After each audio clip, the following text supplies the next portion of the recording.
This is the Lifestyle Builders Podcast, Show 80. Love logically and go all in with Alex and Leila Hormozi. We loved each other, but it was like not like we weren't like in love until we like intentionally went all in on the relationship. And then to like kind of add on from there, like how do you build a relationship on top of a business? You take the same principles that make a business successful, like communication cadence, what you talk about, when you talk about it, having organization and structure in it, and you put that in a relationship. Hi, Ariana here with a quick PSA about why this topic is so important to us. Tom and I know how challenging it can be to start and run a business, to take care of your loved ones, and on top of it all, to keep a healthy relationship with your spouse. It isn't easy, and that is why we created our Lifestyle Builders Mentorship Program. As a special offer during this very special Couples and Entrepreneurship Month, we'd like to invite you to get started with your first month of Lifestyle Builders for only $1.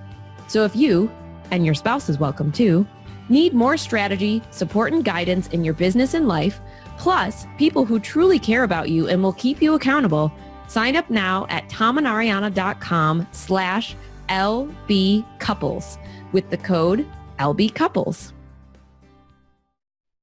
Alex and Leila Hormozi are co-CEOs of Gym Launch, specializing in high-ticket lead gen and sales with the elite sales staff for boot camps, crosscuts, and small group training studios. They help gyms get from zero to capacity in 30 days or less. When Alex started his first gym and realized his rent was more than what he had left in his bank account, he learned fast that he needed to figure out a way to turn leads into walk-ins into sales. And he did. Since then, he closed 4,000 one-to-one sales, trained a sales team of 10 guys to do the same, and now runs Gym Launch. Leila is one of those people who can make a decision to grow and do it instantaneously. She can also use these superpowers to elicit loyalty and extreme performance and ownership from the teams she coaches. Whenever there is a growth curve like the one at Gym Launch, everyone looks to the sales and marketing, but the smart ones look to the operations. Scaling a company 30% month over month takes a Herculean effort, and if you're looking for the Hercules in Gym Launch, you found it. All right, this was a massively interesting and just like super cool interview with Alex and Leila. They had a different perspective that I think some people are really going to enjoy listening to. And I mean, he said it well, love logically. Yeah, well, and what was interesting about them, and we won't give it all away, but they actually got together in the business first and then built the relationship off the back end. They were like dating for 3 weeks and then they were in the business, and yeah, it was crazy. But I mean, it's the opposite of how you hear most stories go, which is like, well, we were married or we got in the relationship and then we built a business. So it was really cool to just see how they made that dynamic work. Well, and they built a business and a relationship at the same time. And they're both massively successful. So you don't really hear about that often because those two things are very complex things. And not only were they successful, they did it really fast. Yes. Like, yes, so the speed, and we didn't get into it probably too much in the episode, but I mean, they've grown a really fast company. They went from like 1 employee to like 20 employees in like, I think less than a year, maybe less than 6 months. So they nailed it, and then they scaled it. And that's what, you really should be doing. But the fact that they were able to not only build such a successful business, but you can tell in the interview, such a great relationship. I mean, lots of stuff to learn and take away. Yeah. So with that, we'll let you enjoy. All right, everyone, we are back. We've got an exciting couple for you today. We're on with Alex and Leila Hormozi. Guys, thank you so much for coming on with us. How are you doing? For sure. We're doing great. It's a new Monday, so good start to the week. We just got back from traveling, so. Awesome. You guys do a lot of traveling. Try not to. Us as well. We enjoy our home time when we get it. Yes, definitely. I like my space. I love my own space as well. So I would love to, just before we get started, really dive into a little bit of the timeline here, because, we've heard your bio and what you guys do now, but how did that start? Alex, when did you kind of start the business? And Leila, how did you join in? So, the crash story is that I had a chain of gyms in Southern California that I started in 2013. My little, I guess in the beginning I slept on the floor for the first 9 months, and then but it was able to grow every month by 5,000 a month for the first 6 or 7 months. And then by that 9th month, actually had the whole thing outsourced. And then by month 15, we opened our second location. The claim to fame there was that every location I had after my first one, I was able to open at full capacity, which for a gym is not normal. Amazing. So we had 200 paying customers before we opened our doors, which was pretty neat. And that was when I got invited to talk to ClickFunnels the first time. And I was a gym owner. I had nothing to sell B2B. I think to date, it was still the only brick and mortar owner who's ever been on the ClickFunnels stage. Nice. Had no information to sell anyone.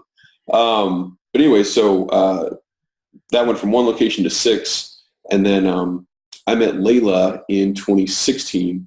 And at that point, all the gyms were sort of outsourced for the most part. And my mom actually just got sick right after Leila and I met. And so we'd only met for like 3 weeks. We immediately hit it off on a business side. We did not really like each other from a relationship standpoint. You can probably chip in there. Oh, yeah. And then he had to go see his mom. And when he was out there, we're 3 weeks into sort of dating, and he's like, yeah, these guys here need help with their gym. So I basically was like, sweet, like I can, they went through all these iterations. They're like, we don't have time to sell. We don't have time to do this, outsource, whatever. So I'll sit at your front desk and do it. And so I'm getting updated on all this stuff. And so he does that for 2 different gyms and then flies back and is like, look, like this could actually be a business, like launching other people's gyms. And I was like, yeah, that'd be sweet. And he's like, it'd be really cool to do it with somebody. And that gym launch. And so I came to his house one afternoon. He's like, yeah, I just went and formed the LLC. And I was like, oh. And he's like, yeah, I really need someone else to do it with me. And I was like, I've known you for like 3 weeks, bro. And so naturally, 2 weeks later, I quit everything I was doing and joined him. And that was the start of our relationship. And so that was 2.5 years ago. And 11 months later, we got married. And it was right before we got married, probably when we made the decision to get married, that things really started to blow up. Yeah. I mean, for anyone who's listening, like having 2 people who are in it, but potentially having 1 foot out the door, you can say whatever you want until you get married. Like you're just not sure. And so Leila had a little side hustle that she was like, just in case this doesn't work out, like I've got something. And I also had something that I was doing with like chiropractors and dentists. It was random. Anyways. But once we got married, it was like, all right, this is what we're doing. And so that happened at the same moment that we transitioned our model from being a done for you model, where we would actually fly out to people's gyms with a sales team. So we had like 8 guys, and every month we'd fly out 8 dudes to 8 different gyms.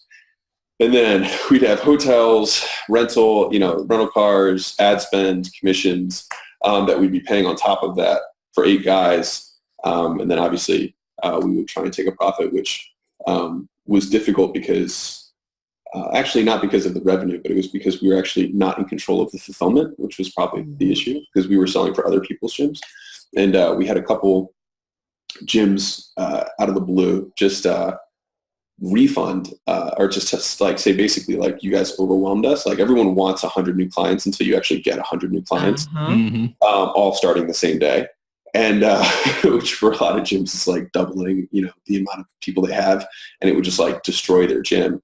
And so we had a couple people just say, hey, just everybody go home, refund your money. Like I can't deal with this. And so we were like, there's something like off. Like we need to tweak this model. And so that's when we transitioned to saying, hey, you know what? We won't do it for you, but we'll show you how to do it.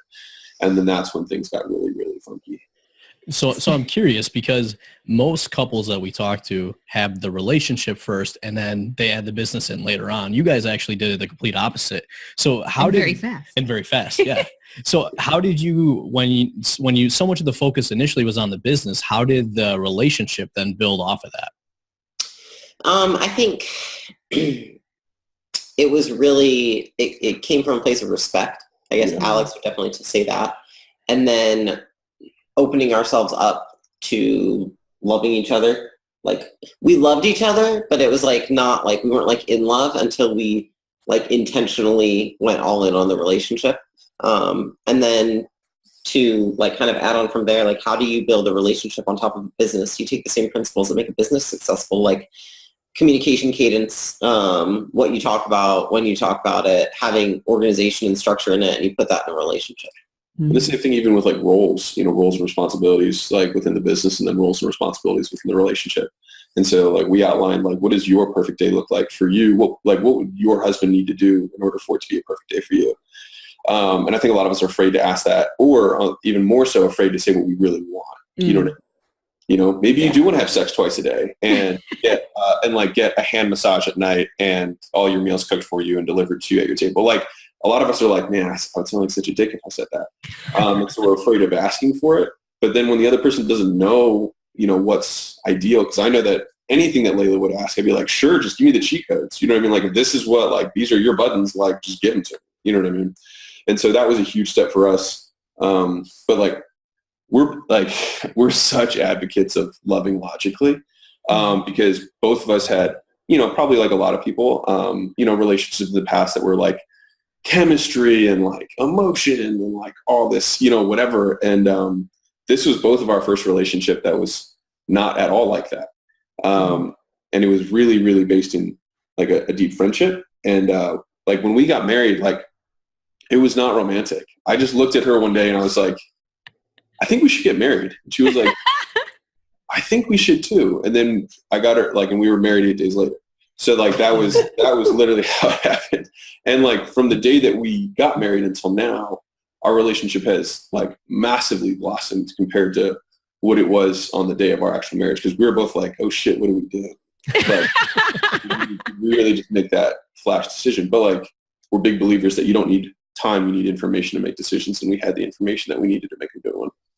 I want to go back to that part that you talked about, because I think that's huge, is what would your ideal day look like? Like, what would you want from your husband or wife? Because I think when we do that ideal day exercise, or we like to call it ideal every day, you often think about like, well, what do I want just for my day? But you don't include that other person in it. And I think that's huge, because they don't know what's in your brain. They can't read your mind.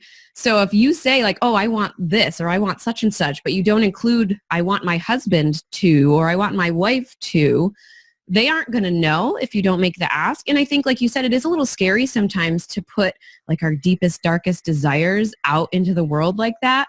But again, it doesn't necessarily mean that that person has to up and do everything that you just wrote on the list. You're letting them know, here are some of the things that I would absolutely love, to be able to do with you on a daily basis.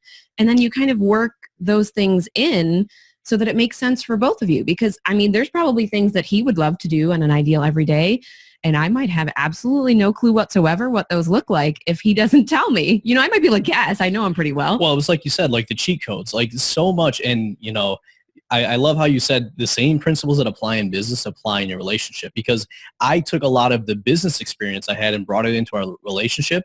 And like you guys mentioned, the cadence and the communication, that has just made everything else so much easier, because most people think, well, we fall in love and it all just works. Mm-hmm. It's like, no, well, you've got to have the structures and some of those things in place to support you in making it work.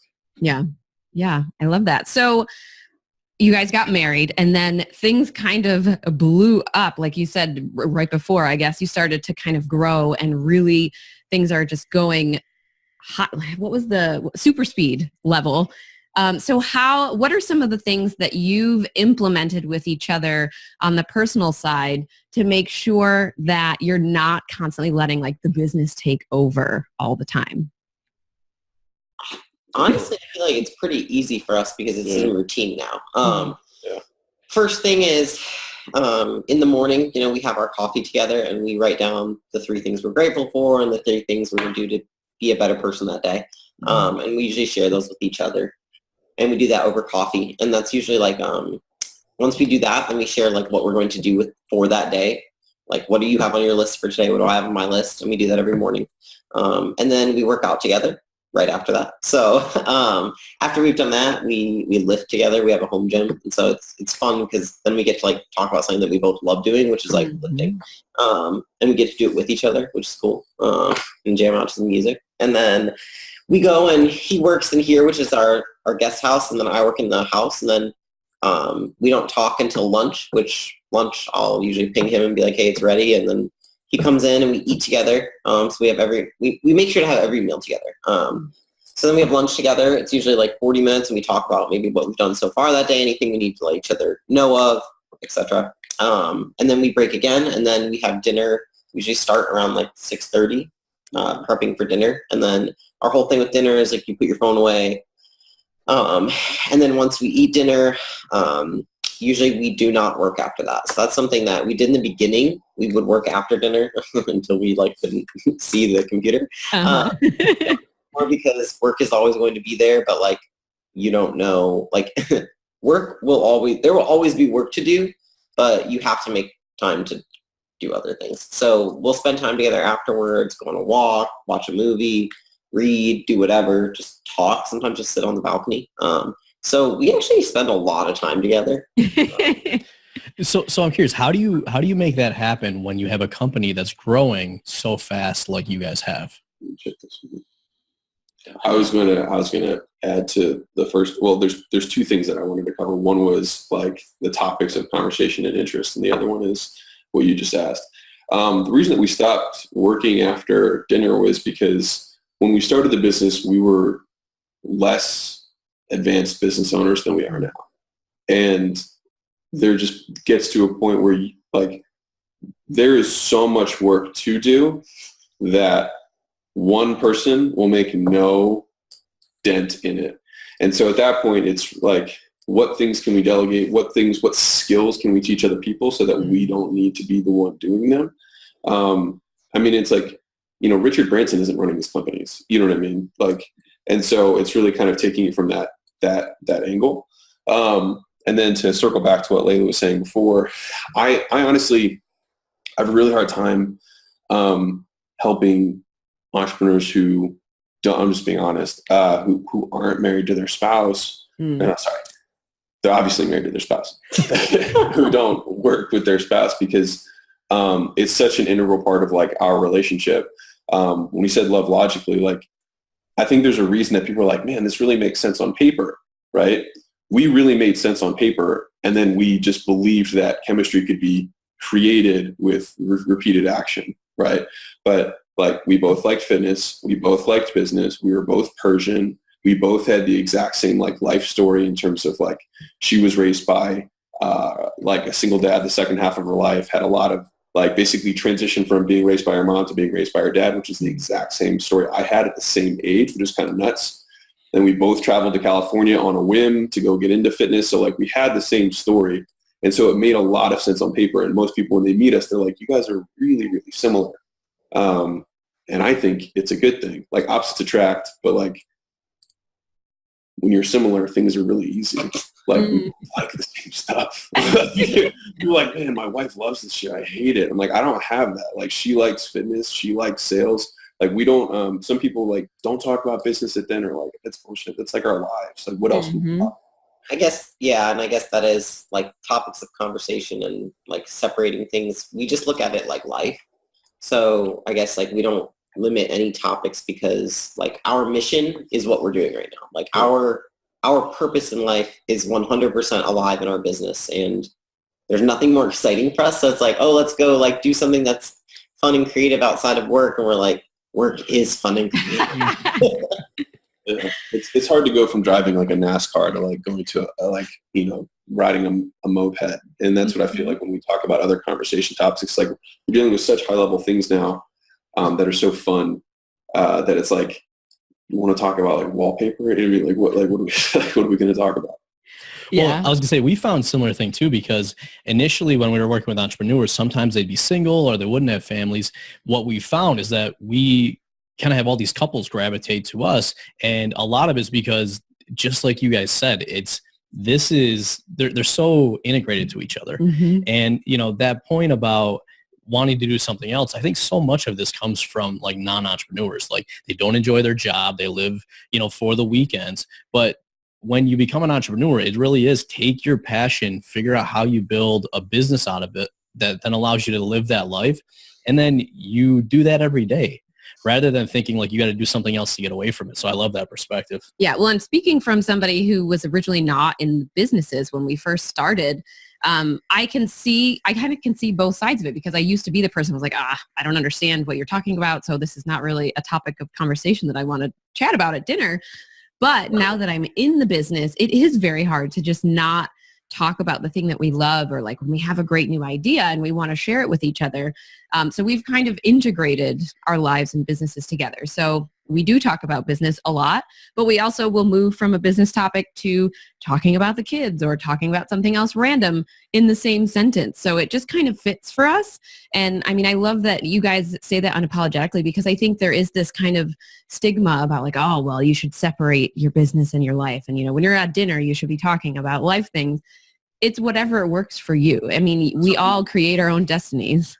Yeah, those are just rules made by people who like making rules, and B, you know, it's just it makes so little sense. Yeah, I say go with your gut, what feels right for your relationship. Yeah, and having those open conversations with your partner too, and to say, hey, what are some of the things you have expectations of for if we eat dinner together?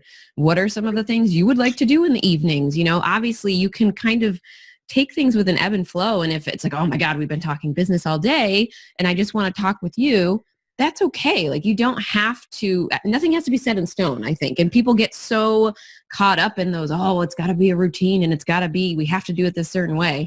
So I want to go back to something you said. You guys are so similar and we're opposites, what we found out was that worked out well in business because I'm the big picture person. She's the operations person. With you guys being so similar, do you ever run into issues where like you're kind of thinking the same thing, you need an outside perspective? Or how did you figure out roles if you were so similar with some of that? The roles part was fun. We used to share doing the same things, and then we divided roles, and it was basically like Alex is going to do the marketing and be the face of the company and create the product. And then I was going to, in the beginning, I started the operations. Now, I really think it's kind of how you look at it, right? Because many people would be like, okay, so then, you know, we're really similar. You would probably not be good at operations. I don't think I'm good at like actual systems, processes, operations. No, I've actually had to learn because what I am good at is people. And so all I did was hire the people who knew how to do it. Like my sister, for example, who's now our COO. And she does all that stuff, right? And so I would say I took the strength that helped that we both kind of had, which is like vision. We're both like, he I would say that's his like biggest thing, right? Mm-hmm. But I could see the vision of the company and the culture on the inside. Like the infrastructure that would need to support the fulfillment of the vision. You guys are familiar with Marcus Lemonis and The Prophet? Yes, love him.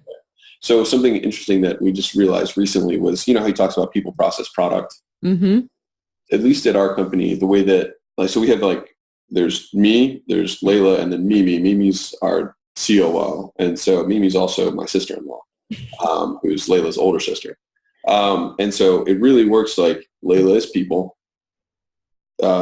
Mimi is process, and Alex is product.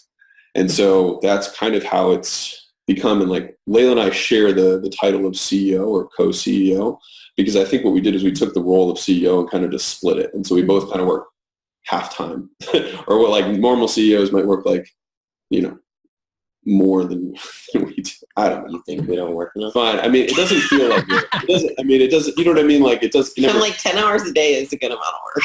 Yeah, you're sharing it. You're sharing the CEO. The gym business where you start at, you know, and we both were in that game. Like when you get to the gym at 4:30 in the morning, like you get there at 4:30, and then your last client leaves at 9 o'clock at night. Like this feels like part time. I mean, that was overtime, and this is normal time. But like you get. Yeah. Yeah. So, you know, it's a leader of a company is supposed to create the vision and lead the people. And so we joke that, you know, his is like create the vision and mine's like lead the people. Right. Mm-hmm. She is to our internal company what I am to our external clients. So like she really does lead all of the internal, like all of our whole team, all the departments and whatnot. And I just do the same thing externally. Yeah. I think it's great that you guys have figured out your best strengths, like the way that you work together, the way that you've decided on roles. I mean, this is just proof that you don't have to follow any model. You make up what works for you, for your business, and for your life. So thank you guys for sharing all of that with us. Before we wrap things up, I would love to hear if there's anything particular you would like listeners to take away from your story or your experiences here today. I would say like the number one thing is that like we put a lot of effort into our relationship in the beginning because we knew that one, we were like, well, we're not in love because we're not 100% transparent with each other. So we should probably just be 100% honest, even if it hurts at times. So we did that. And then the second thing is that like we worked on a relationship like we worked on the business. Like in the beginning, it required a lot more work. Now it's kind of on autopilot because it's routine. But we put in the work. We read books. We watched movies. We started putting routine in place that we had never done before. You know, we did all that stuff. And I think that a lot of people just say that it's, you know, it's that person or it's this or that. It's like it's the energy that you have together rather than it is either one of you.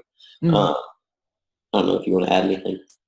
Yeah, it's just it's funny because now everything seems really smooth for us now. But like when I think about like even when we met, like as soon as we would wake up, I would start working. Like I would get up before her sometimes and just like go open my laptop and like that was it. And now it's like we have a whole, you know, choreographed, you know, morning that neither of us really break. It seems second nature now. Like why would I not do that? But didn't do that before. And like now we cook because that was a mutual interest that we liked doing. That was like fun for us to do together. Because I don't like doing a lot of things. So like, you know, we had to like find things. But like now we know like on the weekends we'll usually go try and find like a weird new recipe or something like that. And we'll go to the grocery store, do all the stuff. Like it's just like a fun experience. But like it's just actually practicing those processes which has made it easy. But definitely what Leila said, establishing them early on was painful at times. Being honest, like, hey, I think you're a dick sometimes. You know? And be like, okay, like where does that come from? And why did I act that way? You know, whatever. And then kind of just breaking it down. Which means you have to be honest with yourself. Like he was like, hey, I think you're really cold sometimes. And I was like, I probably am. Yeah, like thinking and like actually fixing it. And that's and some people can't take criticism because they got other issues, but like as long as you can take it and just know that both of you have the same goal, which is a good relationship, then I think anyone can go. Yeah, I love that. I love that a lot. I mean, hey, you got to be 100% honest.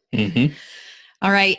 Where is the best place for people to reach out to you guys if they want to connect? They can, if they want to check out our podcast, they can go to alexspodcast.com.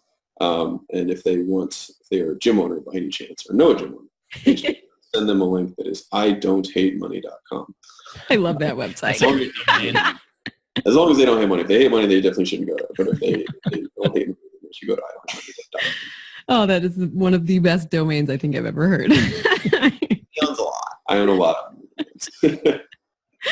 All right, you guys, it's been another amazing episode with Tom and Ariana, your hosts and lifestyle builders. And we want to extend a huge thank you to you, Alex and Leila, for coming on and sharing your story and just a bit of the behind the scenes with us today.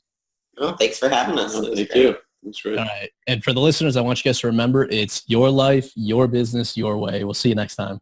Bye. Hey, we hope you enjoyed this episode. If you know another entrepreneur who may benefit from hearing this show, we would so appreciate you being a good friend and sharing it with them. And just a reminder, as a special offer during this super special Couples in Entrepreneurship Month, we'd like to invite you to get started with your first month of Lifestyle Builders for only $1. Sign up now at tomandariana.com/LBcouples with the promo code LBcouples. Are you a Lifestyle Builders podcast fan? We'd love to hear from you. Head on over to tomandariana.com/iTunes and leave us a review.